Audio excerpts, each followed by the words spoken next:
For a long time, the story around Caitlin Clark was simple. She scores a lot.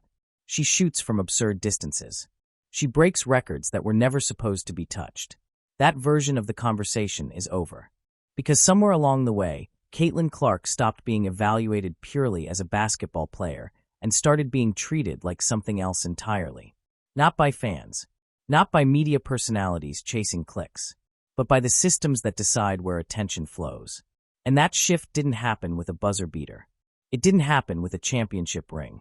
It didn't even happen with a contract announcement. It happened quietly. You could see it in the way schedules were adjusted around her presence, in the way broadcasts hesitated when she wasn't available, in the way entire arenas started selling out days in advance, not because of the matchup, but because of one name on the roster. That's not normal star behavior. That's structural behavior. And once a player reaches that point, the conversation changes whether anyone is ready for it or not. Because leagues are built to showcase talent.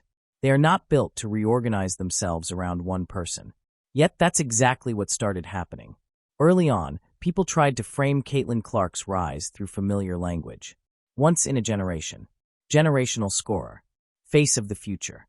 All phrases we've heard before. All labels that feel flattering, but safe. Safe because they keep the system intact. What's happening now doesn't feel safe anymore. Because the league isn't just promoting her. It's responding to her. There's a difference. Promotion is intentional. Response is reactive. And systems only react when something challenges their balance. At first, it showed up in subtle ways. Road games that suddenly felt like home crowds. Ticket prices creeping upward whenever her name appeared on the schedule. Media conversations shifting from team analysis to one recurring question. Is she playing? That question alone tells you everything. When the availability of one player becomes the primary variable in viewership, interest, and momentum, you're no longer talking about a rising star. You're talking about a gravitational force. And gravity doesn't ask for permission. It bends whatever is around it. That's why this moment matters. Not because Caitlin Clark is popular. Not because she's marketable. Not even because she's dominant. But because the environment around her is changing faster than the league's language can keep up with. People still want to talk about her points, her range, her highlights. But the real story is happening off the court. It's happening in boardrooms, in broadcast meetings, in brand strategy sessions that don't get publicized. That's where the shift becomes obvious. And once you see it, you can't unsee it. Because this isn't about whether Caitlin Clark is good enough. That question was answered a long time ago. This is about what happens when one player becomes too important to ignore, but too big to neatly contain. The first sign wasn't dramatic. There was no headline that said, "The league is shifting." No announcement. No press conference. It showed up in behavior. Behavior always tells the truth before language does. Road arenas didn't just sell more tickets, they sold out faster. Secondary markets reacted differently. Resale prices spiked earlier in the week instead of the day of the game. Entire seating sections that normally sat empty were suddenly full, not with local fans, but with people wearing jerseys from other states. People weren't coming to support a team. They were coming to witness a moment. That distinction matters because fans of teams are loyal. Fans of moments are mobile. They travel. They rearrange schedules. They buy tickets before knowing who else is playing. That kind of attention behaves differently. Broadcast partners noticed it almost immediately. Games involving Caitlin Clark didn't just perform better. They performed consistently. Even when the matchup on paper didn't look compelling. Even when the time slot wasn't ideal. Even when there was competing sports programming. Consistency is what executives care about. One viral spike can be dismissed. Sustained elevation can't. Producers started adjusting coverage rhythm. Fewer cutaways during her possessions. More camera time lingering after plays ended. Replays prioritized her reactions, not just the shot itself. That's subtle, but intentional. Television doesn't do anything accidentally. And once that rhythm changes, everything downstream follows.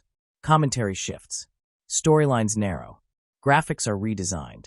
Soon, the game isn't framed as Team A versus Team B anymore. It's framed as, how does this environment respond to her presence? That's when the conversation quietly crossed a line. Because stars generate interest. But platforms reorganize systems. And Caitlin Clark began operating like a platform. You could see it in how teammates were covered. Players who had been in the league for years suddenly received more attention simply for sharing the floor with her. Their performances were contextualized differently. Their names circulated more widely. Their highlights traveled further. Not because they changed, but because the spotlight widened. That's one of the clearest signals of influence. True influence doesn't absorb attention. It redistributes it. And redistribution changes hierarchies. That's where discomfort enters. Because when attention pools around one figure, everything else starts being measured against them. Not intentionally. Not maliciously. Structurally. Games without her were suddenly described as missing something.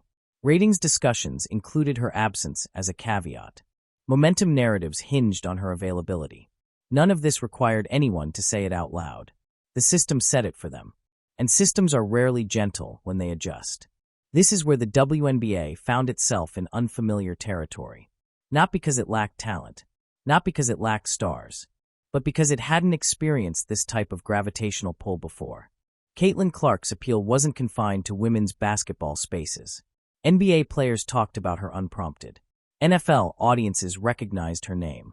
Casual sports fans who couldn't name 5 WNBA players knew exactly who she was. That crossover matters more than raw numbers. Because once an athlete becomes a shared reference point across audiences, the scale of their influence changes permanently.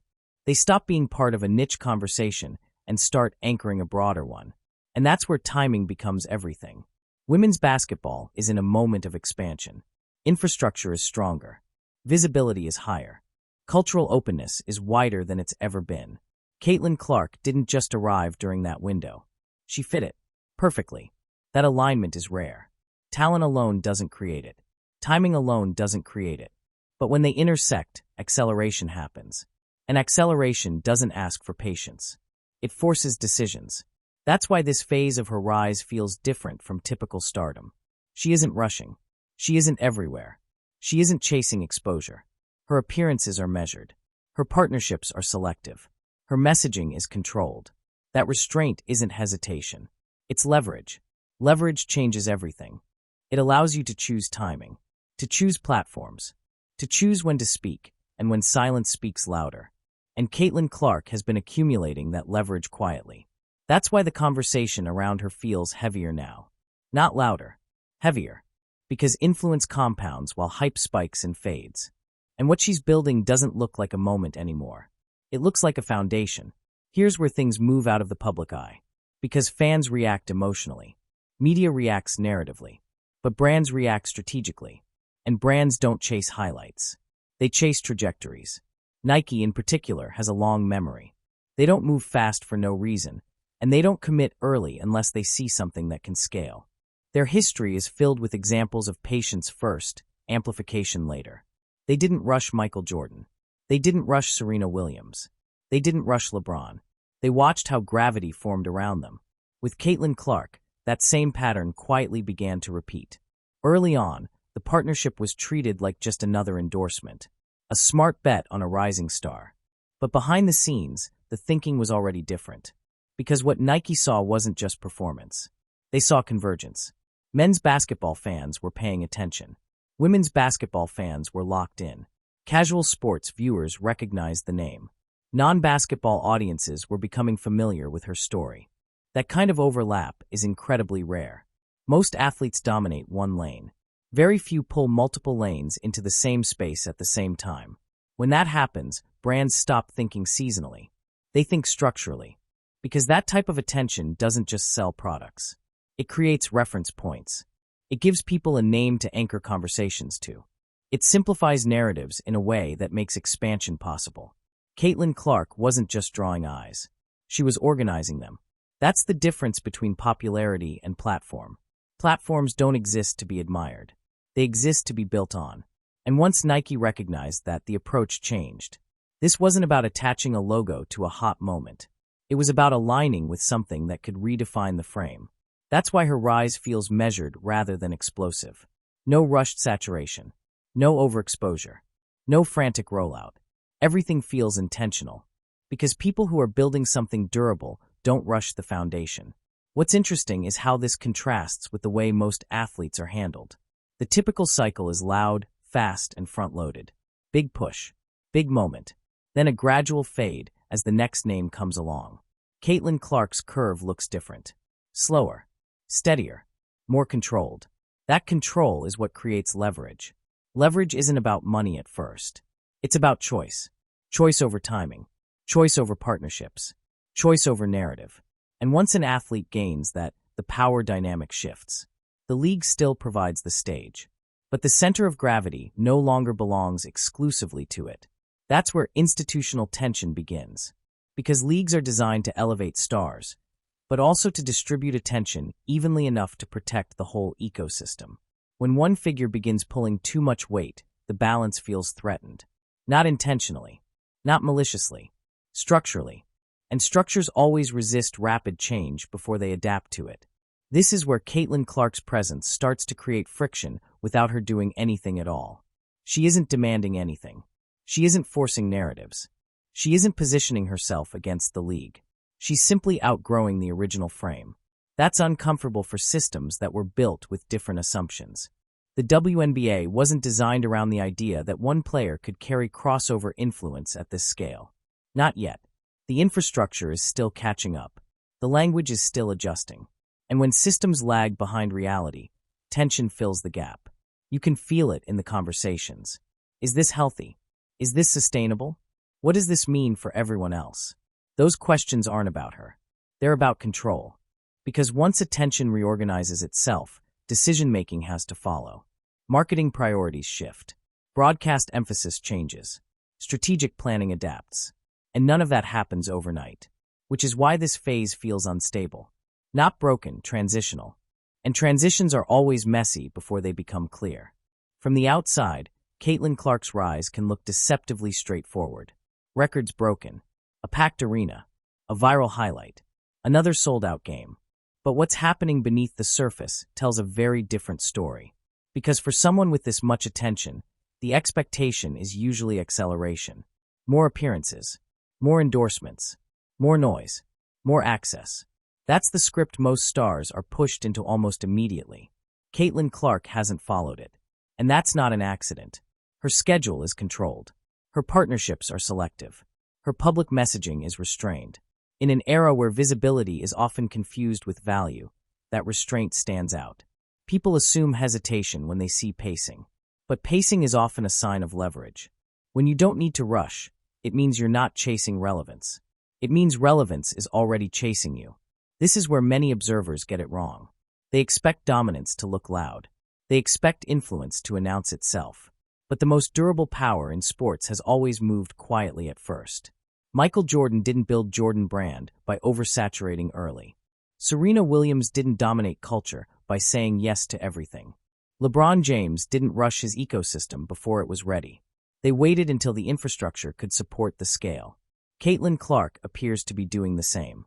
And that patience creates tension, especially in systems built around speed. Leagues move on schedules. Media cycles reset daily. Broadcasts need constant storylines. But long-term influence doesn't operate on those clocks. It operates on trust. Trust from fans. Trust from partners. Trust from people who want to attach themselves to something that won't disappear in 2 seasons. That trust compounds slowly. Which is why Clark's presence feels heavier now than it did even during her record-setting runs. She's no longer just producing moments. She's producing expectation. People tune in not just to see what she'll do, but to see what happens because she's there. That's a subtle shift, but it changes everything. Because once expectation becomes attached to a person, absence becomes just as meaningful as presence. Games are framed around whether she's playing. Coverage shifts when she's unavailable. Conversations slow down when she's not involved. That's not hype. That's dependency forming. And dependency makes institutions uncomfortable. Not because they dislike the player, but because they weren't built to orbit anyone this tightly. The WNBA is learning in real time how to handle that kind of gravity. This isn't criticism. It's evolution. Every league goes through this phase eventually. The NBA went through it with Jordan. The NFL went through it with Brady. Tennis went through it with Serena. At first, the system resists. Then it adjusts. Then it reorganizes. Caitlin Clark is at the resistance stage. Not because she's pushing, but because the scale of her influence arrived faster than the structure expected. And here's the key part that often gets missed. She's not trying to be bigger than the WNBA. She's simply becoming something that the league hasn't fully had to account for before. A player who exists simultaneously inside the league and beyond it. That duality changes how everything functions. It changes how stories are told. It changes how games are marketed. It changes how success is measured. And most importantly, it changes what young players believe is possible. Because when a new ceiling becomes visible, ambition follows it. The most powerful part of Caitlin Clark's rise isn't what she's doing right now. It's what she's making other people believe they can do next. That's where real change starts. Because long before leagues adjust and before sponsors rewrite strategies, perception shifts at the grassroots level. In gyms, in living rooms, on youth courts where kids are deciding what kind of future feels realistic. And Caitlin Clark has quietly rewritten that mental blueprint. For decades, women's basketball followed a familiar arc. Great player, college success, professional career, limited visibility outside the sport. Even legends lived inside that framework. What Clark represents is something different. She's not being framed only as a women's basketball star. She's being framed as a basketball star. Period. That distinction matters more than any endorsement deal or television rating. Because once young players see someone cross that invisible boundary, the boundaries stop feeling fixed. They start asking different questions. Not, can I make the WNBA? But, how big can this really get? That shift in thinking is already happening. You can see it in how young players talk about their goals. You can see it in how trainers market their programs. You can see it in how brands are scouting talent earlier and more broadly. The ceiling didn't just raise for Caitlin Clark. It lifted for everyone watching. And that's where the ripple effect becomes unstoppable. Because influence doesn't stay contained at the top. It spreads downward, outward, and forward. College recruits now enter programs expecting national attention. High school players expect packed gyms for big games. Youth tournaments are seeing increased attendance simply because girls' basketball now feels culturally relevant in a new way. This isn't accidental. Visibility creates belief. Belief creates demand. Demand reshapes systems. That's the sequence. And systems always lag behind belief. Which is why there's friction right now. The infrastructure wasn't built for this level of momentum. Broadcast models weren't designed for this kind of crossover audience. Marketing pipelines weren't structured around a single player becoming a reference point. But once belief spreads, systems have no choice but to follow. What makes this moment unique is that Clark isn't positioning herself as a spokesperson for change. She's not announcing movements. She's not framing herself as a symbol. She's just playing. And that's often the most disruptive approach of all. Because when change happens without a manifesto, it's harder to resist. There's no speech to critique. No slogan to argue against. No ideology to dismiss. Just results. Just attention. Just a growing realization that something has shifted. And once young players internalize that shift, there's no reversing it. They train differently. They imagine differently. They expect different outcomes. That's how eras begin. Not with declarations, but with imitation. Every major shift in sports follows the same uncomfortable pattern. First comes excitement, then confusion, then resistance. What Caitlin Clark represents right now sits squarely in that third phase. And that resistance isn't always loud. In fact, it's often subtle. It shows up in framing, in hesitation, in the way conversations are carefully worded. You'll hear things like, "Let's slow down. It's too early. We need to protect the balance." Those phrases sound reasonable on the surface. But historically, they appear every time a system encounters something it wasn't designed to handle. Because leagues aren't just collections of players.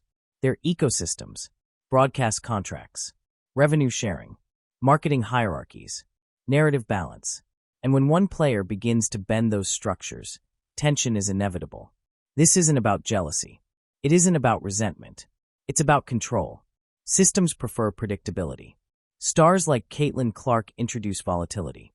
When one player drives disproportionate attention, everything else gets recalibrated around them, often before leadership is ready to acknowledge it. And that creates anxiety. Schedules shift. Coverage tilts. Metrics spike unevenly. Suddenly, games without her feel quieter. Moments without her feel smaller. That contrast forces uncomfortable questions. What happens if she's injured? What happens if she leaves? What happens if attention doesn't distribute evenly anymore? Those are not hypothetical concerns for leagues. They're structural ones. Because when gravity concentrates, balance changes. The WNBA has spent decades building collective progress, slowly expanding visibility, stabilizing franchises, and growing its audience organically. What Caitlin Clark represents is acceleration. Acceleration doesn't always feel like growth when it arrives. Sometimes it feels like loss of control. And that's why resistance often disguises itself as caution. Not because caution is wrong, but because it's safer than adaptation. Here's the uncomfortable truth. Every league that eventually thrives through a generational star first struggles to recalibrate its identity around them. The NBA had to rethink itself around Jordan. The NFL reshaped coverage and marketing around Brady. Tennis reorganized its entire global narrative around Serena. In every case, the institution survived, but only after friction. And friction always looks messy in real time. What's happening now isn't dysfunction. It's transition. And transitions are rarely smooth because they expose gaps between old structures and new realities. Caitlin Clark isn't forcing that exposure. She's revealing it. Her presence highlights where systems are flexible and where they aren't, where audiences are ready and where leadership hesitates, where infrastructure holds and where it strains. And once those cracks are visible, ignoring them becomes impossible. That's why moments like this feel heavier than highlights or box scores. They're about alignment. About whether a league can stretch without breaking, about whether it can evolve without losing itself. And here's the part that doesn't get said out loud. Adaptation doesn't mean surrendering identity. It means updating it. The WNBA doesn't need to revolve around Caitlin Clark forever, but it does need to acknowledge what her rise is signaling right now. Because denial doesn't preserve balance. It delays progress. And delays always favor someone else stepping in to fill the gap. One of the clearest signals that something big is happening doesn't come from inside the WNBA at all. It comes from how quickly everyone else adjusted. Media companies, brands, cultural spaces that normally sit far from women's basketball. They didn't wait. They didn't ask permission. They followed attention. And attention followed Caitlin Clark. This is where the imbalance becomes impossible to ignore. Because while leagues move deliberately, external ecosystems move opportunistically. Media reacts in real time. Brands respond to demand. Audiences shift habits overnight. And Caitlin Clark triggered all three simultaneously. You can see it in broadcast behavior.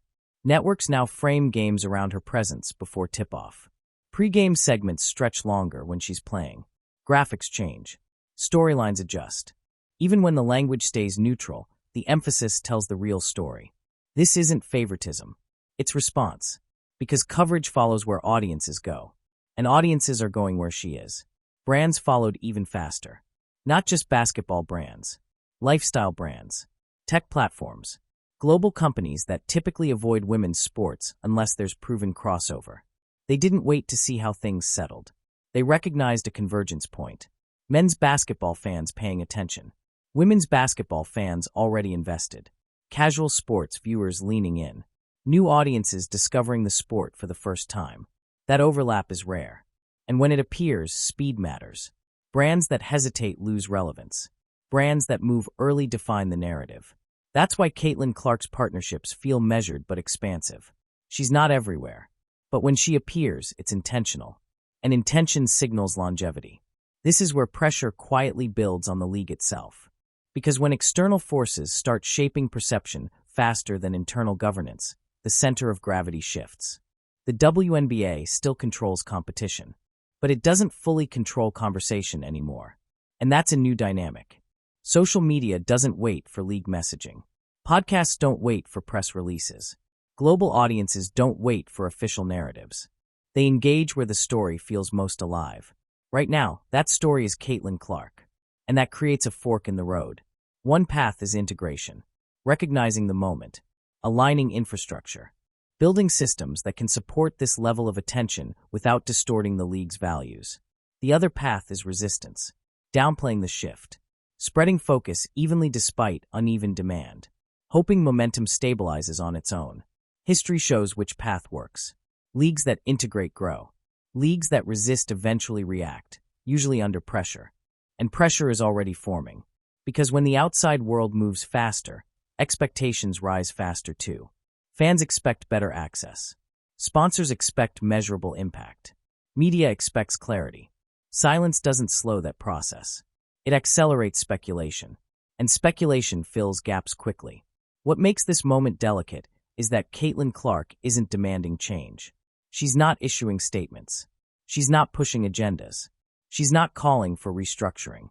She's just showing up and playing, which means the decision to adapt rests entirely with the institution. That's a powerful position to be in, and a risky one to ignore.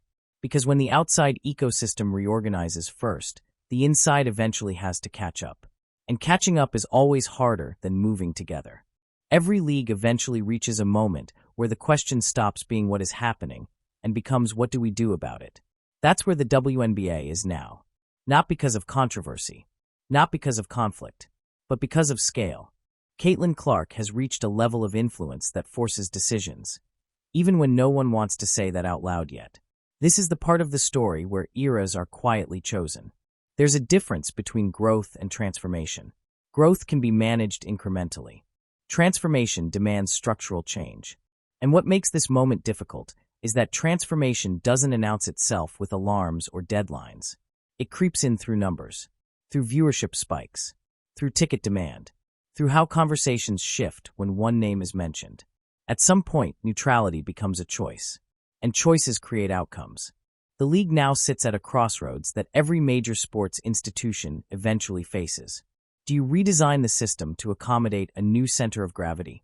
Or do you preserve the existing framework and hope the gravity redistributes on its own? Both paths have consequences. Redesign requires courage. Preservation requires patience. But patience only works when momentum naturally equalizes. Right now it isn't, because Caitlin Clark isn't a temporary surge. She's not a novelty spike. She's not riding a short-term wave. Everything about her trajectory points forward. Her audience is expanding, not narrowing. Her cultural relevance is deepening, not fading. Her leverage is increasing quietly, not burning out loudly. That combination is rare, and rare moments demand clarity. This isn't about making Caitlin Clark the league. It's about recognizing what she reveals. She exposes where access needs improvement. She highlights where scheduling can be optimized.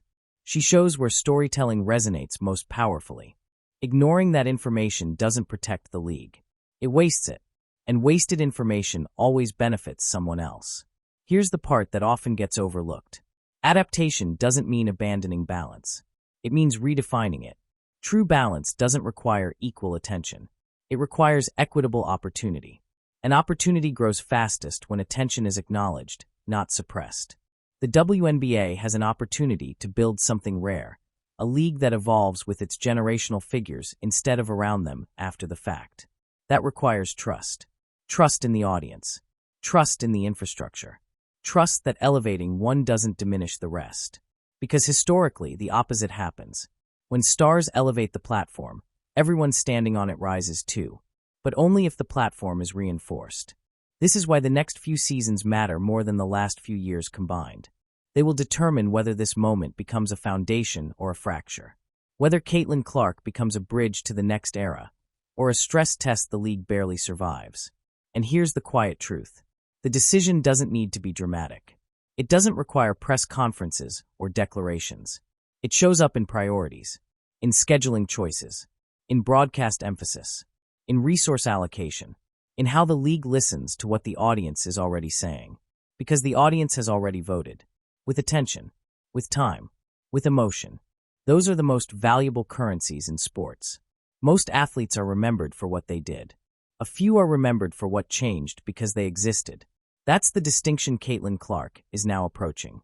Not because she set records, plenty of players have done that. Not because she drew crowds, stars always do for a time. But because her presence altered the direction of conversation. Long after stats fade, that's what remains. When historians look back on turning points in women's sports, they don't usually point to a single game or season.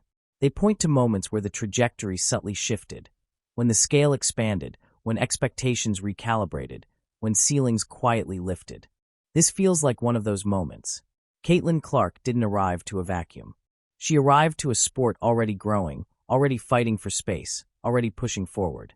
What she did was accelerate that momentum and make it visible to people who hadn't been paying attention before. That matters, because attention is the gateway to investment. Investment leads to infrastructure.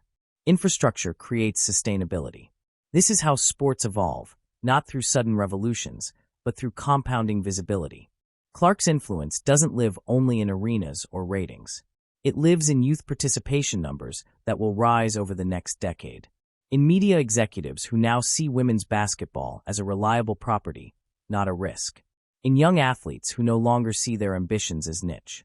Those effects won't be attributed to her in box scores, but they will be traced back to this era. There's also something deeper happening here, something cultural. For the first time, a women's basketball player isn't being discussed primarily in relation to men's sports. She's not the women's version of. She's not framed as an exception. She's a reference point on her own. That may sound small, but it's monumental. Because when comparison disappears, legitimacy follows.